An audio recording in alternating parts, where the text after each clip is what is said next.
what's good? We about to tap into 5 times later bird revenge. Let's tap in. Bird fights Kareem, swings the elbow, and now is killing it, Larry Bird. You could never back down. Jaw to jaw. Once you do, people look at you different. You had to stand up for everything you believed in, and even if it's the one playing basketball, I mean, if somebody took the gloves off and wanted to go, you had to go. If you didn't, there's no use playing.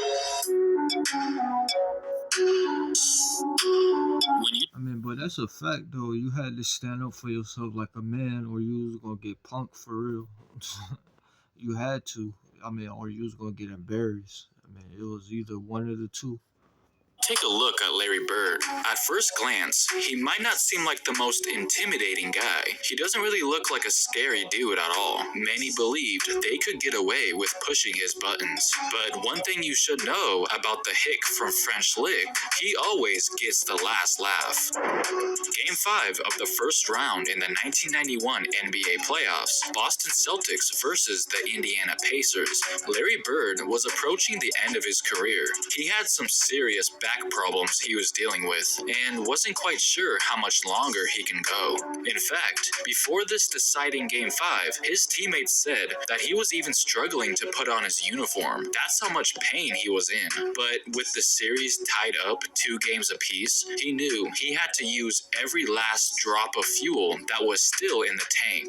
And on the other side was Chuck Person, nicknamed the Rifleman. Throughout the years, these two were sort of rivals and always talked trash to one another. For example, before a Christmas Day game, Person said to the media, "Don't tell me he woke up the beast and Bird. Don't tell me he woke him up. You know what I mean? That's one thing you don't do, man. You don't wake up the beast, because when that man got it going, man, all he need is a little of that motivation, and then he lights out for real. Y'all pushing the wrong man, ain't it? This man is a franchise caliber player, and y'all pretty much pushing his buttons, ain't it? he was going bird hunting, and when that comment made its way back to Bird, Bird made sure he would deliver a present to Chuck. Bird shot a three-pointer right in front of Person who was sitting on the bench, then turned around to look at him and said, "Merry Christmas," before the Oh, damn. Bird savage, boy. He said, "Merry Christmas, boy. Lights out. Green light." What you mean? You can't guard me? You're not even in the same realm as me on this court. Dang. Bird was on his savage shit. shot had even gone in yet. He would pull those kind of stunts before Steph even did it. So these two had some history, which made this elimination game all the more epic. The game was just like the previous 4 games in the series, very competitive and highly entertaining, both battling to keep their season alive. But with 4 minutes left to go in the first half, an unfortunate event would take place. Larry Bird dives for a loose ball, but ends up landing on his face, and immediately had to head back to the locker room. And it turns out that he broke his cheekbone, so the Celtics had no other choice but to play on without him. Boston was trying their best to hang in the game, but were obviously struggling to do so without Larry, while Chuck Person was definitely having fun. He was acting cocky the whole time, thinking that his Pacers were on the verge of advancing to the next round. But little did he know, Bird was actually keeping tabs on the game in the back, and couldn't stand the arrogance that the Pacers were displaying. So with 6 minutes left to go in the third quarter, I hate when people do that. It's like you acting so cocky and arrogant on the court, but when the real prodigy, when the real truth comes out, you know what I mean, you're not even on his level for real. He ends up shutting you up real quick. You know what I mean, to a point that you're a little puppy dog compared to a big dog. That's tough. He decided to return back to the game to shut him up. The image of him coming out of the tunnel was like something you would see in a movie, as the crowd gave him a much-deserved standing ovation. The doctor said that he probably had a concussion, but he did not let that stop him. His heroic efforts ignited a spark in the Celtics as Boston took a commanding lead and never looked back. Bird ended the game with 32 points and willed his team to victory. Yeah, it is a little special because I've known Chuck for a while and we always had run in. Bird came back 32 and got the W. That's all that matters, man. You get that W, you scored 32. Dang, I'm pretty sure dude probably couldn't even score that. I ain't never even heard of dude for real. You know what I mean? Bird really was a bucket. 32 and he came back with the W. Yeah, his impact was different. But it always seems like I get the last word.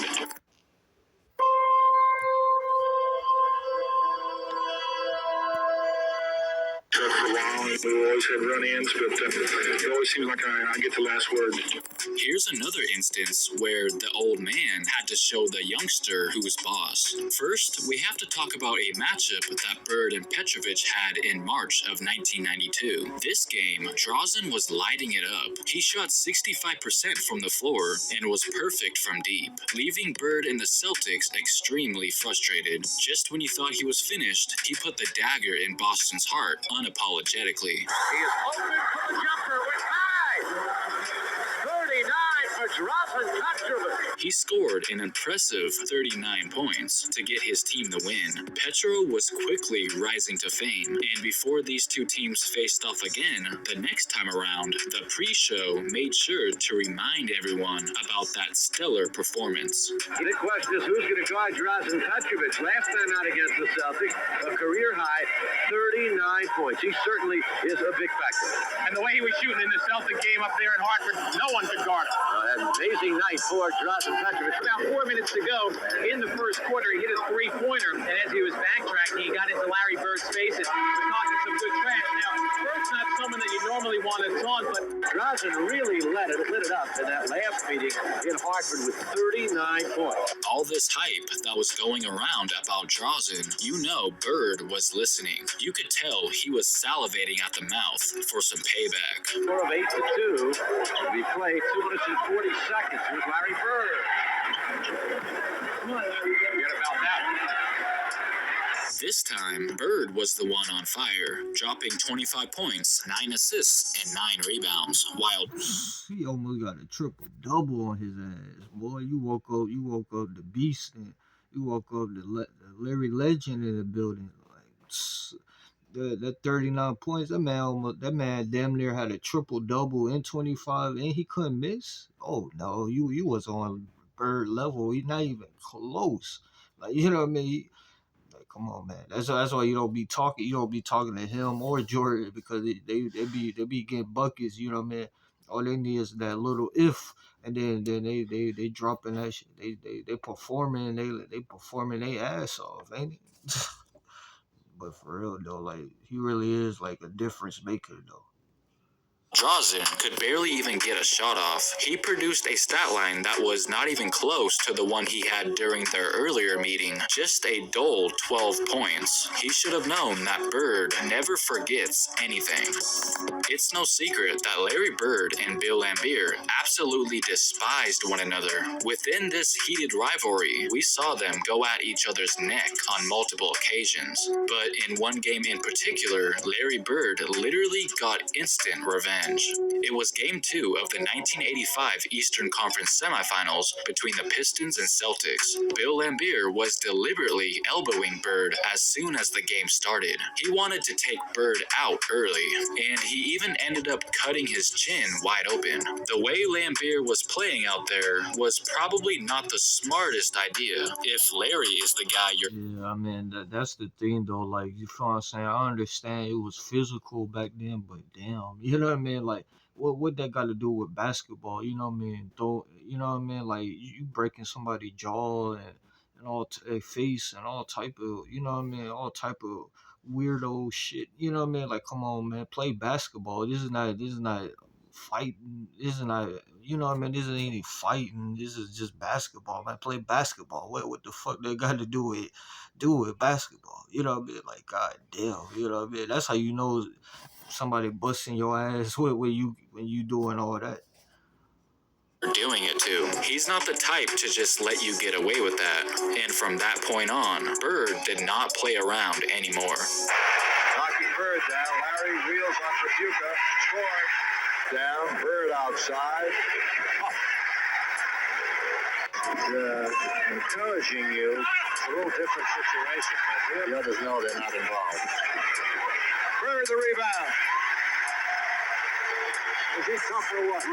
34 in the game for Larry Bird. Now, don't get it twisted. Larry definitely welcomed physical play with open arms. But when you go out of your way to literally draw blood, all you end up accomplishing is releasing an angry Bird from his cage. He put up 31 points in the second half alone and wound up with a total of 42 points, making Bill instantly regret his actions.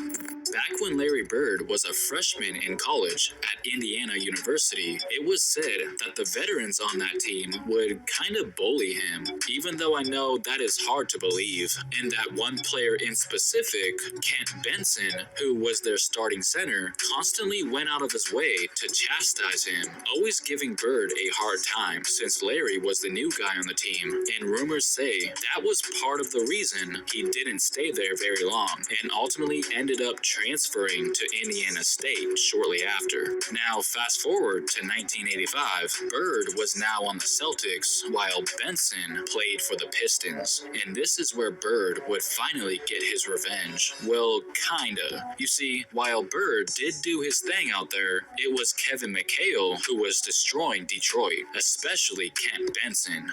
And get this, Larry actually noticed that McHale had the hot hand and that Benson was struggling to guard him, so Bird encouraged McHale to keep making things miserable for Benson. No, that's what I respect it though. Like he fed the hot hand. That's what you supposed to do when you got the hot hand, man. You keep feeding it, man. They got it going that night. You know what I mean? Like he was very unselfish and he had an all around game. Like you feel what I'm saying? He had the jumper on lock, but I'm saying like you feel what I'm saying? Like he was a good teammate. Like when it was somebody a hot hand, like he kept feeding them. And pretty much he didn't like Benson. Like Benson, who's Benson? Benson Henson. Who the fuck is that? Like, you know what I mean? Like I never even heard of him. You know what I mean? That's how you know like Bird was just on another level for by simply feeding him the ball over and over again and grab some popcorn watching him go to work. Benson eventually even needed Lambert to help him stop McHale, but that also failed. And when it was all said and done, McHale ultimately broke the franchise record with 56 points, mostly at the expense of Kent Benson, which was really making him frustrated. Wayne Reichel, I think, has something on Kent Benson. That's how you know you getting your ass busted when you doing all that. Yeah, it's time to get checked out the game, buddy. You know what I mean? You ain't making no noise on the court, so you might well get your ass out the game. Yeah. Gotta be a tee. And he's gone. Benson has just been tossed from the game. Now, Bird definitely appreciated the fact that McHale embarrassed Benson for him, but he wasn't quite done with McHale yet. You see,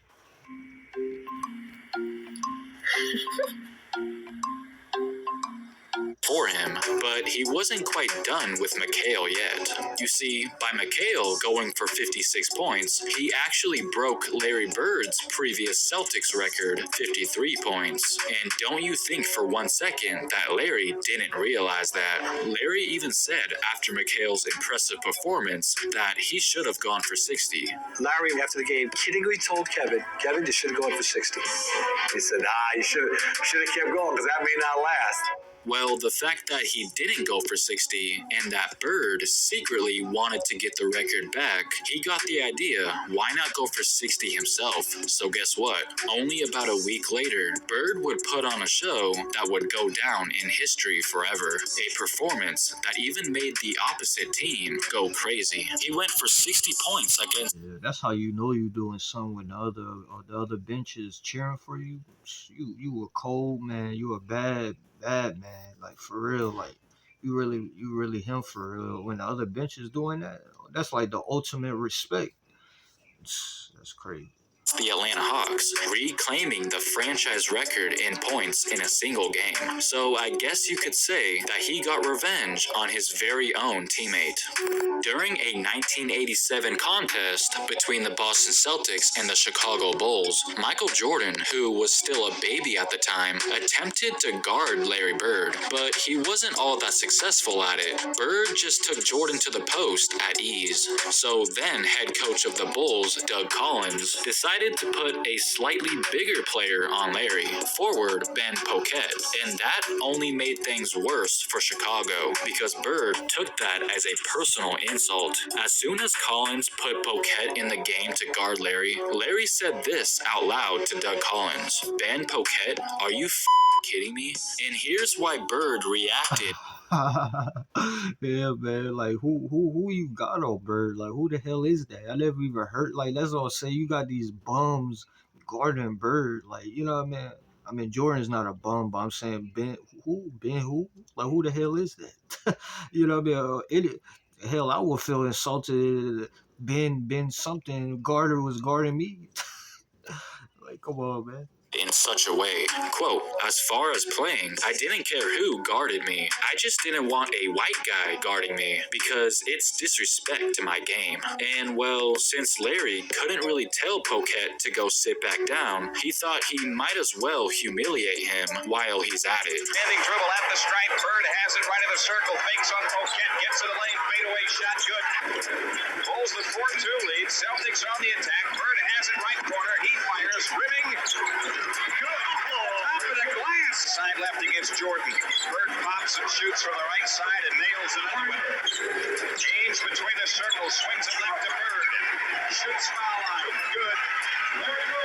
Larry Legend would ultimately drop 41 points, forcing Collins to think twice before quote-unquote disrespecting his game ever again. So there you go. All this man wanted to do was get the W for his team and go home to cut his grass in peace. But no, those players couldn't just let him be. They just had to provoke the legend and ultimately had to pay the price. Comment down below what your all-time favorite Larry Bird. Yeah, y'all comment, like, subscribe, share the video. Let me know in the comments what y'all think. I mean, now this was a great video, and I'm out.